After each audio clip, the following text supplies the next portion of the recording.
Hi everyone, in front of me I've got Redmi 12 and let me share with you how to allow unknown sources on this device.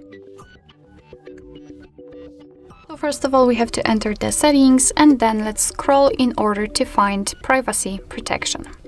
Now let's tap on special permissions and find install unknown apps.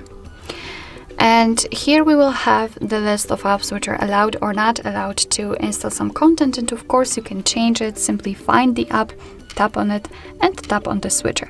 As you can see here, we've got the warning that basically you have to be careful because you're doing it on your own responsibility. Some third-party apps aren't verified by the developer, so you may put your data and actually whole device at risk. So really remember about that and choose the apps wisely.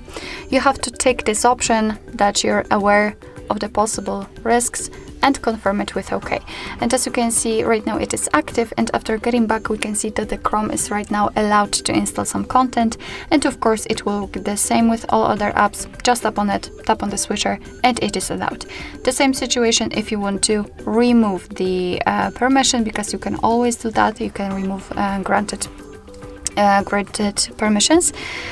Simply tap on the app, tap on the switcher, and after getting back you can see that the Chrome is right now not allowed to install anything. Alright, so that will be all. Thank you so much for watching. I hope that this video was helpful, and if it was, please hit the subscribe button and leave the thumbs up.